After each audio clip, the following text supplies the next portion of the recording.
नमस्कार, India voice देख रहे हैं आप और मैं हूं आपके साथ शिवम दुबे। इंडिया वॉइस के खास कार्यक्रम देवभूमि समाचार में आप सबका स्वागत है। सीधा रुख करेंगे खबरों की ओर। आपको बता दें कि उत्तराखंड के मुख्यमंत्री पुष्कर सिंह धामी आज रांची के दौरे पर रहे, जहां उन्होंने कार्यकर्ताओं में उत्साह भरा। सीएम धामी को देखने और सुनने के लिए हजारों की संख्या में जनसैलाब उमड़ पड़ा।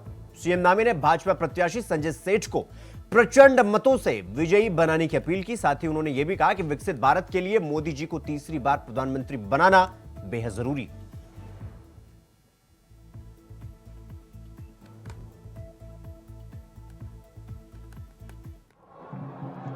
मैं धरती आबा भगवान बिरसा मुंडा की इस पावन भूमि को भी हाथ जोड़कर शीश नवाकर प्रणाम करता हूं, नमन करता हूं और आप सबके बीच में इस लोकसभा से फिर से आदरणीय प्रधानमंत्री मोदी जी के नेतृत्व में, जिनको आप सबकी सेवा के लिए भारतीय जनता पार्टी के केंद्रीय नेतृत्व ने प्रत्याशी बनाकर भेजा है, आदरणीय संजय सेठ जी, उनके लिए आप सबका समर्थन मांगने के लिए आया हूं।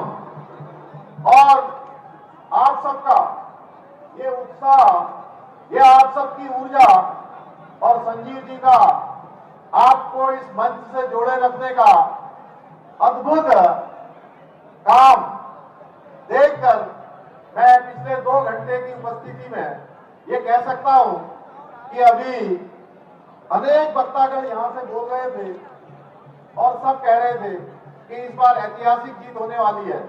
मेरे मन में कोई संदेह नहीं है कि संजय जी इस बार पिछले चुनाव के मुकाबले कहीं अधिक वोटों से जीतने वाले हैं, आप सबके सांसद बनने वाले हैं और आज ही पिछला रिकॉर्ड तोड़ने वाले हैं। भाइयों बहनों, झारखंड अपनी वन संपदा, जिसके बारे में अभी कहते 70% से ज्यादा यहाँ पर वन संपदा, खनिज संपदा और आदिवासी समाज के साहस, वीरता एवं स्वाभिमान के लिए हमेशा इसकी एक पहचान रही है, इसकी प्रसिद्धि रही है।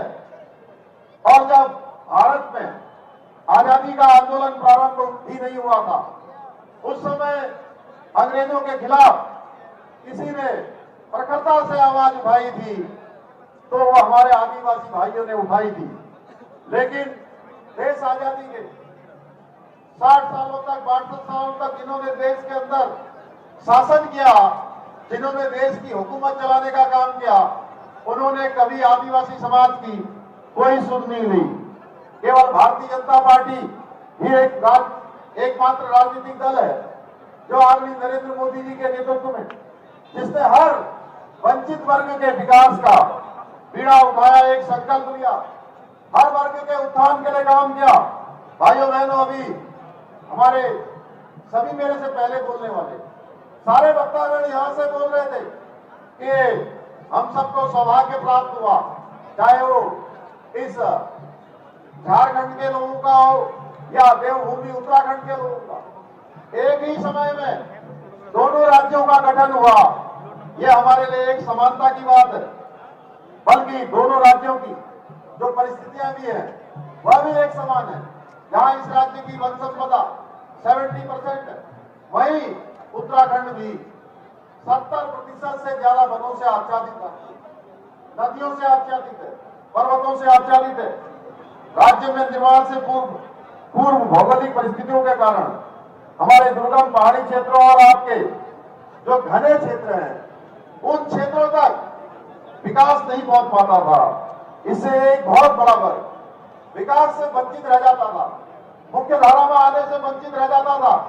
भाइयों बहनों, आपकी इस परेशानी को समझते हुए हमारे राज्यों का गठन करने और हमें न्याय दिलाने का काम सर्वोदय अटल बिहारी वाजपेयी जी ने अपने प्रधानमंत्री रहते हुए इन राज्यों का गठन किया था, इन राज्यों की स्थापना हुई थी और आदरणीय प्रधानमंत्री नरेंद्र मोदी जी के नेतृत्व में आदिवासी समाज का मान, सम्मान और स्वाभिमान बढ़ाने का काम तेजी से देश के अंदर हो रहा है। तो वहीं मुख्यमंत्री पुष्कर सिंह धामी के निर्देश के बाद चारधाम यात्रा की शुरुआती 15 दिनों तक वीआईपी और वीवीआईपी दर्शन पर रोक लगा दी गई, जिससे यात्रियों को यात्रा करने में समस्या का सामना न करना पड़े, जिसका जायजा लिया हमारे संवाददाता तुषार गुप्ता ने। चारधाम यात्रा 10 मई से शुरू हो जाएगी और इससे पहले ही मुख्यमंत्री पुष्कर सिंह धामी यात्रियों की यात्रा सुगम बनाने के लिए लगातार प्रयास करते हुए नजर आ रहे हैं और इसी के तहत 15 दिन तक जो शुरुआती दिन होंगे उसमें वीआईपी दर्शन और वीआईपी आरती को पूरी तरह से रोक लगा दी गई है, ताकि जो भी यहाँ पर श्रद्धालु आ रहे हैं तो उन्हें भेदभाव न नजर आए और साथ साथ जो परेशानियां वहां पर उठानी पड़ेगी वीआईपी दर्शन के कारण वो ना उठानी पड़े, क्योंकि ये माना जा रहा है कि शुरुआती 15 दिन में ही जो अत्यधिक भीड़ है वो चारधाम यात्रा में पहुंचेगी। तो ऐसे में सभी व्यवस्थाओं पर एक बार नजर मारी जा रही है, सड़कों पर या फिर मूलभूत सुविधाएं, और उसके साथ साथ अब मुख्यमंत्री पुष्कर सिंह धामी ने यह फैसला लिया है कि वीआईपी दर्शन 15 दिन तक नहीं होंगे और इसी के तहत जो सुविधाएं हैं वो लगातार समीक्षा की जा रही है अधिकारियों द्वारा और ये सुनिश्चित किया जा रहा है कि जो चारधाम यात्रा होगी 2024 की वो यात्रियों के लिए सुगम होगी और यादगार होगी। कैमरा जर्नलिस्ट हर्ष सुनियाल के साथ मैं तुषार गुप्ता, इंडिया वॉइस, देहरादून। 10 मई से चारधाम यात्रा का आगाज हो रहा है, जिसे लेकर पुलिस प्रशासन ने तैयारियां पूरी कर ली है। तो वहीं प्रदेश के मुख्य सचिव राधा रतूड़ी ने केदारनाथ धाम पहुंचकर पुनर्निर्माण और विकास कामों का जायजा लिया। चमोली में बद्रीनाथ पहुंचकर चारधाम यात्रा की व्यवस्थाएं देखी। इस दौरान उन्होंने कार्यों की रफ्तार बढ़ाते हुए 10 मई से पहले सभी जरूरी काम पूरा करने के निर्देश दे दिए। इसके लिए ज्यादा मजदूर और संसाधन इस्तेमाल करने के भी निर्देश दिए। उन्होंने कहा कि श्रद्धालुओं को किसी भी प्रकार की समस्या न हो, इसका पूरा ध्यान रखा जाए।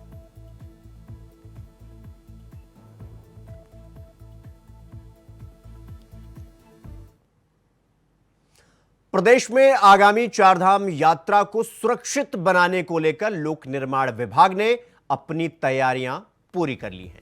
यात्रा मार्ग पर पड़ने वाली सभी छोटी बड़ी सड़कों को ठीक करने का काम तेजी से किया जा रहा है, ताकि यात्रियों को किसी भी तरह की कोई परेशानी ना हो, उन्हें किसी भी परेशानी का सामना न करना पड़े। यात्रा के दौरान बारिश, लैंडस्लाइड जैसी जो चुनौतियां हैं उससे पार पाने के लिए भी विभाग ने तमाम इंतजाम कर रखे हैं। पीडब्ल्यूडी सचिव पंकज पांडे ने यह बताया कि यात्रा के दौरान कोई बाधा उत्पन्न ना हो, इसके लिए कर्मचारियों को नियुक्त कर दिया गया है।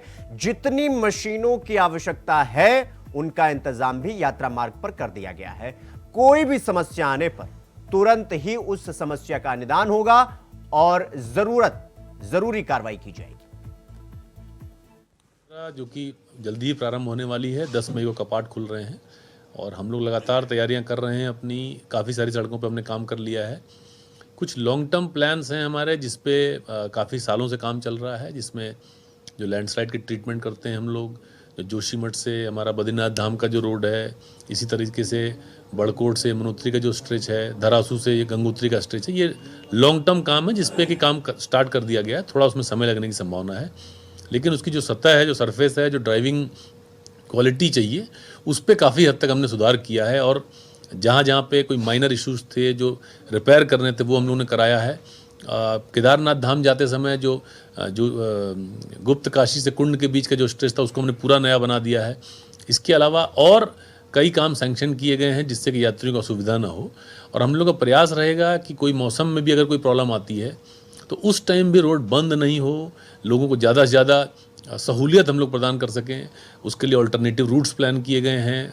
75 के आसपास मशीनें प्लान की गई हैं चारधाम यात्रा रूट पे, कि अगर बारिश की वजह से या किसी वजह से मलबा आता रोड पे तो उसको हटाना, रोड खोलना, अल्टरनेटिव रूट्स की प्लानिंग, वो सारी चीज़ें की गई हैं। और मुझे विश्वास है कि राज्य में आने वाले जो श्रद्धालु हैं, जो तीर्थयात्री हैं, उनको किसी तरह की असुविधा नहीं होगी। चारधाम यात्रा को लेकर हरिद्वार में पुलिस प्रशासन ने आपदा से निपटने की तैयारी शुरू कर दी है। आज जिला प्रशासन ने हर की पौड़ी आपदा की मॉक ड्रिल में पुलिस और एसडीआरएफ के जवान शामिल रहे। हर की पौड़ी क्षेत्र में उस समय हड़कंप मचा जब एसडीआरएफ के जवान राफ्टिंग लेकर गंगा में कूद गए। गंगा में डूब रहे लोगों को रेस्क्यू करने का ऑपरेशन शुरू हुआ। ये नजारा देखकर हर की पौड़ी पर गंगा स्नान करने आए श्रद्धालुओं में अफरा तफरी मच गई। बाद में जब पता चला कि ये तो आपदा की मॉक ड्रिल है, तब लोगों ने राहत की सांस ली।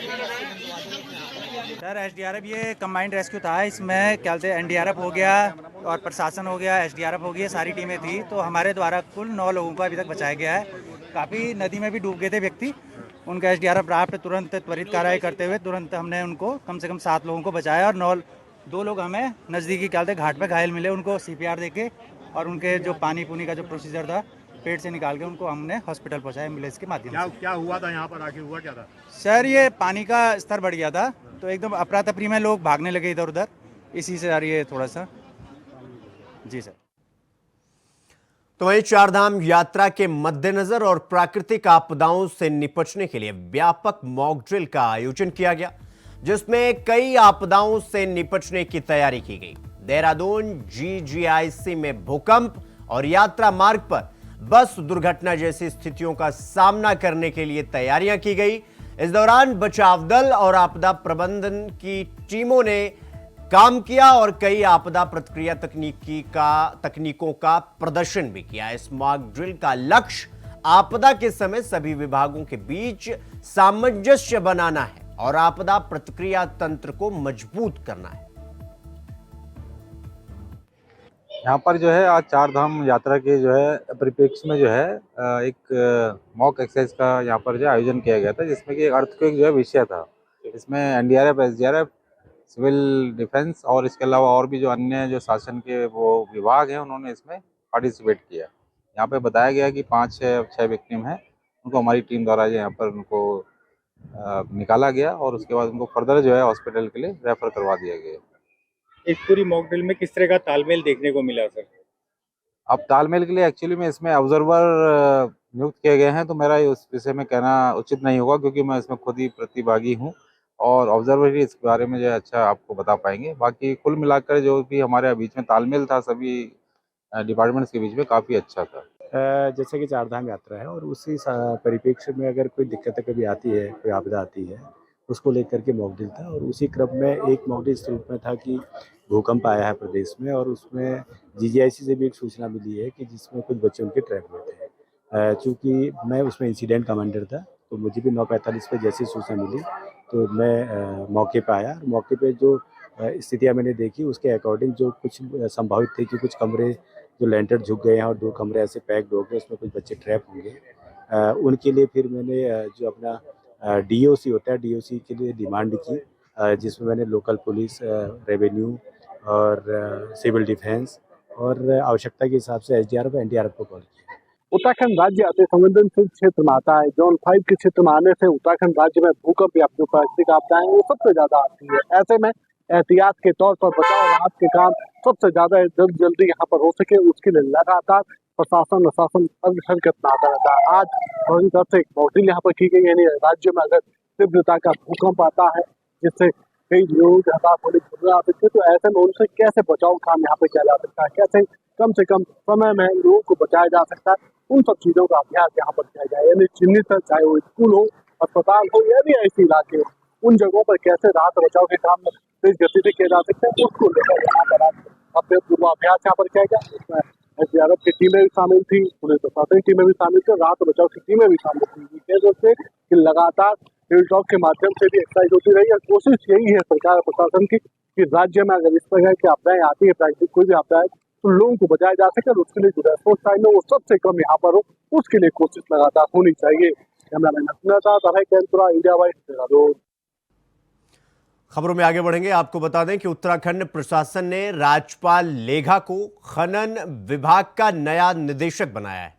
बीते दिन खनन विभाग के निदेशक के पद पर तैनात रहे SL पैट्रिक को गंभीर आरोपों के बाद सस्पेंड कर दिया गया था, जिसके बाद प्रशासन ने उप निदेशक राजपाल लेघा को निदेशक खनन की जिम्मेदारी दी है।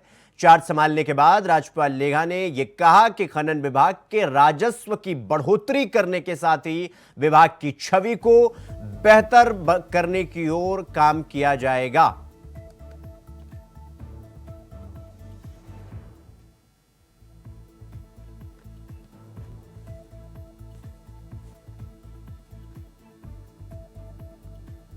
तो गंभीर आरोपों के चलते एसएल पैट्रिक सस्पेंड कर दिए गए। राजस्व में बढ़ोतरी की जाएगी।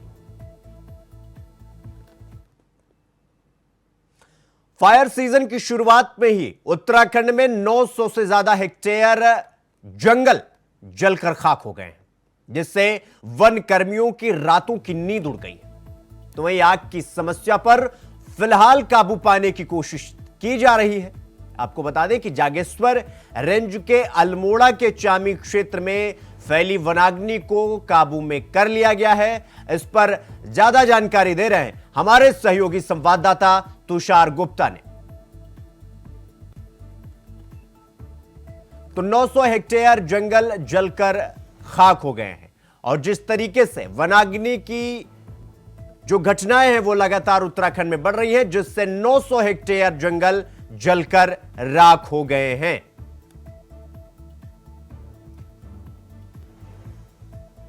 तो वनाग्नि की समस्या उत्तराखंड के माथे का सिरदर्द हो गया है और इस आग ने जो वन विभाग के अधिकारी हैं, कर्मचारी हैं, उनकी रातों की नींद को उड़ा दिया है।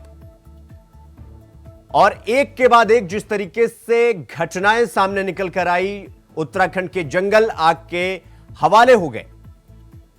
उस वजह से उत्तराखंड के जंगल को, उत्तराखंड के वन विभाग को 900 हेक्टेयर जंगल से हाथ धोना पड़ा है। 900 हेक्टेयर जंगल जलकर खाक हो गए।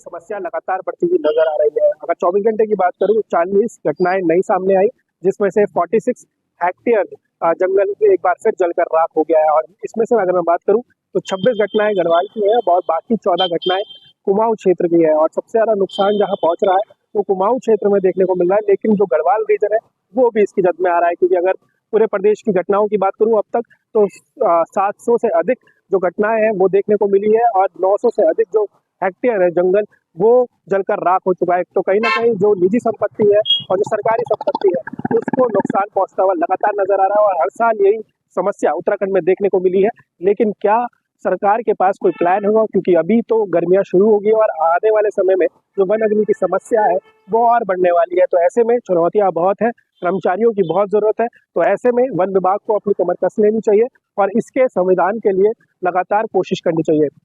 कैमरा जर्नलिस्ट हर्ष सुनियाल के साथ मैं Tushar Gupta, India one zero 2। तो वहीं देवभूमि उत्तराखंड में हुए लोकसभा चुनाव के बाद अब नगर निकाय चुनाव की बारी आ गई।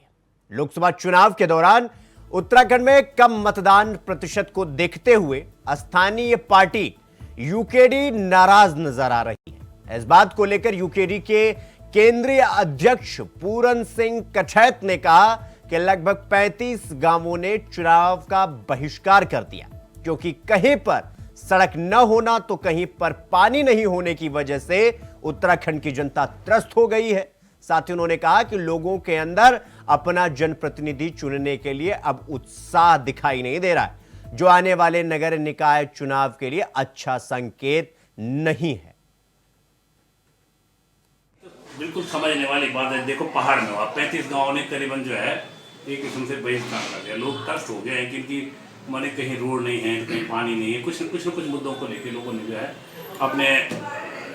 अपना रोष एक किस्म से व्यक्त किया है कि भाई हमारे यहाँ विकास प्रॉपर नहीं हो रहा है। दूसरा जो सबसे महत्वपूर्ण मुद्दा क्या हो गया है पहाड़ में भी, कि लोगों की जैसे चुनाव के प्रति एक वो थी ना उत्साह होता था, उत्साह बिल्कुल नहीं दिखा लोगों ने। लोग राजनीति को अब माने इतना पक गए हैं पहाड़ के लोग कि उसे बहुत अच्छी दृष्टि से नहीं देखा। तो एक बिल्कुल उत्साह की कमी, 50% पर 55% मतदान हो रहा है, तो बताइए कितना उत्साह की कमी हो गई। मैंने अपना जनप्रतिनिधि चुनने के लिए लोगों के अंदर अब उत्साह नहीं रह गया। तो ये आने वाले समय के लिए भी अच्छा संकेत नहीं है, चाहे राज्य का हो चाहे देश का हो। तो वहीं गर्मियों का मौसम अभी शुरू ही हुआ है, लेकिन शहरवासियों के गले सूखने लग गए हैं। शहर में कई क्षेत्रों में पानी की परेशानियां होने लगी हैं। शहरवासियों की इसी समस्या को उठाने के लिए कांग्रेस के वरिष्ठ उपाध्यक्ष सूर्यकांत धस्माना, महानगर के अध्यक्ष जसविंदर सिंह गोगी ने आम जन के साथ मिलकर उत्तराखंड जल संस्थान का घेराव किया। इस दौरान मुख्य महाप्रबंधक जल संस्थान को शहर में हो रही पानी की समस्या से अवगत करवाया गया। मुख्य महाप्रबंधक जल संस्थान नीलिमा गर्ग ने आमजन की समस्या को सुनकर अधिकारियों को इसके जल्द समाधान के निर्देश दिए। पूरा देहरादून महानगर इस समय पेयजल के संकट से जूझ रहा है। राजपुर से लेकर के और आशा रोड़ी तक, कुठाल गेट से लेकर के और हर्रावाला तक, शहर का कोई इलाका ऐसा नहीं है जहां पानी का संकट ना हो।